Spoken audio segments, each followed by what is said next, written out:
After slaughtering random mooks and talking to Briala, which we could have done simply by entering the grand ballroom, we get back to the festivities. And of course, the bell is ringing. Why is it ringing? Is it supper? Is it time to dance? What was the significance? The plot kind of interrupted us with Morrigan, so I seem to have forgotten. So we decided to talk to some guards and discover the Philippe guy, and they're guarding the trophy room while the bell is still ringing. Luckily, we're wearing red and the blood spray on our faces was cleaned off somehow, in typical Dragon Age fashion. So we don't alert the guards here, because they just stand around or they're slaughtered.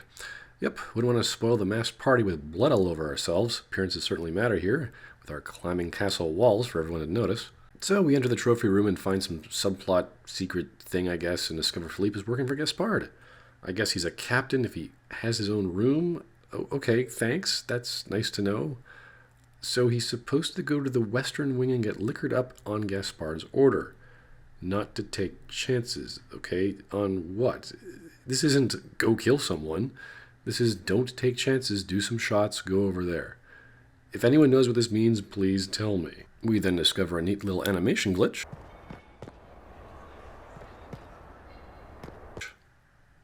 And enter the grand ballroom.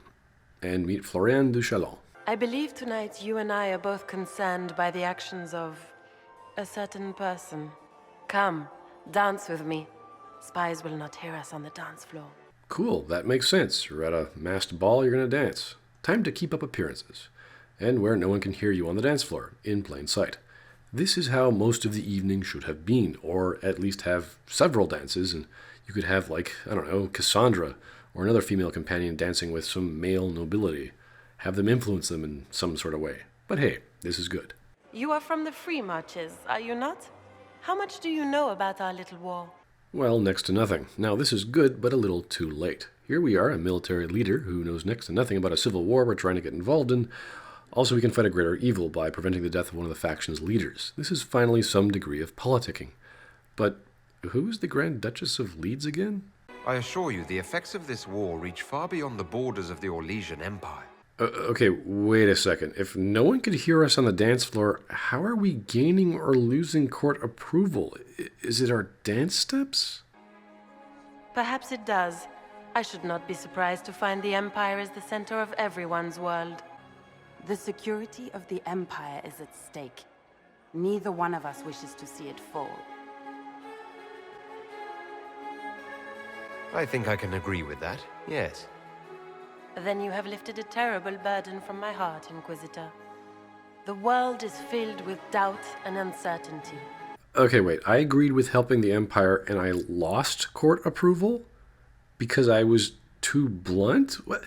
Should I have said, I sort of want to help the Empire? Do I simply not make any agreeing or disagreeing statements? Like, what? That's not negotiating.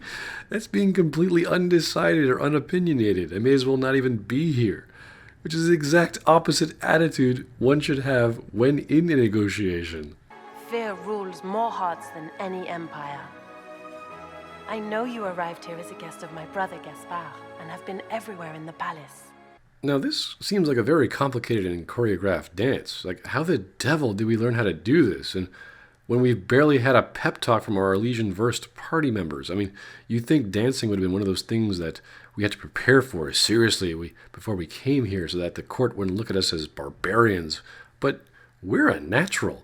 I mean, does the green mark give us dancing skills? I mean, wouldn't Liliana and her, shoe fetish totally want to show off and teach us? But no, we're just amazing at dancing. Oh, and don't mind your bloody gloves there, Grand Duchess. I just spilled some wine over my entire red dress uniform. You are a curiosity to many, Inquisitor, and a matter of concern to some. Am I the curiosity or the concern to you, Your Grace? Okay, so asking a question gets me court approval. Again, how can they hear me and why is this attractive? Do I simply just start asking questions? Hi, so who wants to kill the Empress? Oh, wow, that Inquisitor, he is so charming. Someone thought as they saw the Inquisitor dance, being unable to hear their voice, though somehow figured out he was asking a question. A little of both, actually. This evening is of great importance, Inquisitor. I wonder what role you will play in it. Do you even yet know who is friend and who is foe? Who in the court can be trusted?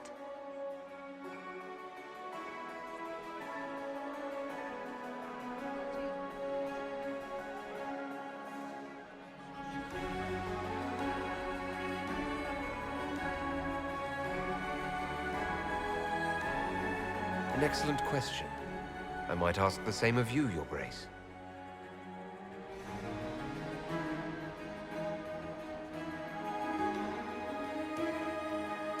So we're answering questions with other questions. Now, the subtlety here isn't lost on me as we're trying to figure out what kind of person Florian is, but if no one gives us a clear answer, we're just dancing around the issue, literally, wasting the audience's time. In the Winter Palace, everyone is alone. It cannot have escaped your notice that certain parties are engaged in dangerous machinations tonight. I thought dangerous machinations were the national sport in Orlais. And once again, we get court approval for answering a question with a question, where no one can hear us. Or maybe Florian is the court. You have little time. Oh yeah, the cheers, the swoons, how risque. For doing one of the simplest dance steps while you literally stop dancing out of an entire amazingly choreographed waltz we've been doing so far.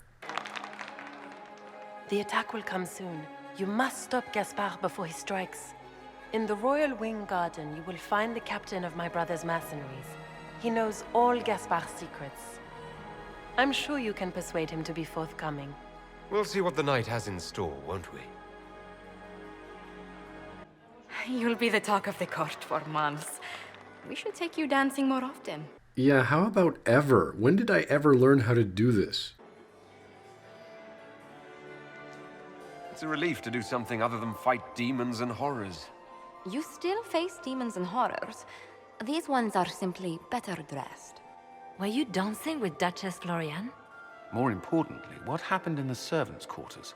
I heard there was fighting. I hope you have good news. It appears the peace talks are crumbling. Though Leliana isn't blind and is merely excited, this is all good as it shows the various interests of our characters as they come together. The Grand Duchess suggested where to look for proof that Gaspard is conspiring with Tevinter. It's a possibility, but it doesn't make too much sense, since we never saw any of Gaspard's chevalier in the palace, even though that would have made much more sense. And instead, we found a horde of Tevinter agents guarding fireplaces and tables. Which, arguably, is just as stupid.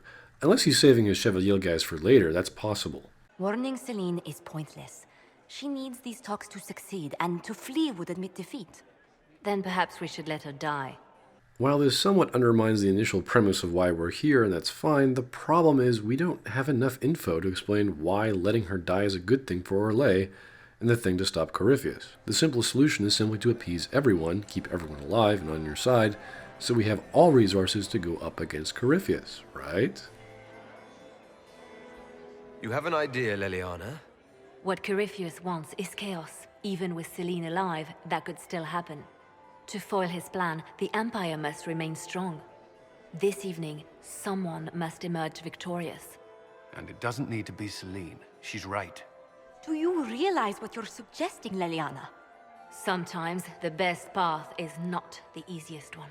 Well, it's pretty obvious and easy, actually. We came from the future. We know Celine is going to die. If we didn't come, Celine would die. So, yeah, that's not the best way of explaining your suggestion there, oh information gathering specialist. We need a good reason, we need evidence to let Celine die. What is it, oh narrative? Please tell us. You're asking me to decide what's best for Orlais. More than that, whoever controls the Imperial throne will affect all of Thedas. You cannot stop Corypheus without a decision. You must support someone, or all is lost. Then we should support Celine. She is the rightful ruler. Why would we say otherwise? Because she led Orlais to this point. I say Gaspard, provided his sister is wrong about him. I would suggest Briala. She could bring true peace, not only to the Empire, but also to its elves. This is, however, your decision, Inquisitor, not ours. This is almost entirely fallacious, and for some reason our diplomat likes the diplomat, military moron likes the military guy, and Leliana likes Briala's shoes. We have no reason to A, put our faith in anyone, there's just no reason at all. B, or that choosing to back anyone would have any impact, because C, we're not part of the negotiations. We're a guest, we just been slaughtering Venatori and we danced once. Whoop-de-doo. We need to know who's going to kill Celine. And we've discovered all these nonsensical notes for something happening in the West Wing of recorded times of servants entering the servant quarters who are all dead, I guess. There's nothing for us to work with here. The entire night has been a waste so far. There's no mystery. There's no clues. There's just random data of people going places, and then we kill a bunch of Venatori, I think. We need to discover who the assassin is, stop them, and then we might be able to figure out who's best for Orlais, I guess? And even then, that doesn't seem like any of our business. We don't know what these people are going to do for us or how they're going to help us stop Corypheus within the context of being a leader for Orlais. Nor do we have that much clout. We're not a member of the council, nor do we have much military might to say, do what I think or we'll go to war with you. I mean, it's kind of jumping the gun here, and we're not even sure what exactly we're doing. I can't decide this. Not yet. You must. Even inaction is a decision, Inquisitor. You could speak to Celine in the ballroom, but she won't act. Not without proof. If Gaspard is guilty, he'll admit nothing. If he's innocent, he knows nothing. We need the truth. What did Duchess Floriane tell you? She said Gaspard's mercenary captain is in the Royal Wing, that he knows about the assassination. Which could be a trap. Or a lead. Either way, you should search the private quarters in that wing for clues. Then get me access. And in the meantime, get your soldiers into position. At once. Be careful, Inquisitor. I guess our soldiers could just take up the place where the Venatori were. Or maybe we have a whole bunch of masks and uniforms for them to wear and stand against the walls. Which makes me wonder why we didn't come to a masked ballroom party while wearing one. So when in doubt, we check the main quest journal and find that we've got to go to the Royal Wing to find blackmail on Gaspard and Briala. Cullen almost has Inquisition troops in place. However, to ensure a clear victor for the throne of Orlais, material must be gathered to blackmail any opponents. Okay, I assume this to be Gaspard's guard we're going to coerce, and what if we don't find any blackmail data? I mean, where's this actual idea coming from? So we make our way to the Royal Wing, and apparently, when we asked our 3 advisors to get me access, one of them magically procured a key for us, and we can now open this door. Gee, thanks, story. I mean, how did this even happen? At least Morrigan took the effort and told us and then gave us a key. I mean, that's nice. This story is just not connecting here.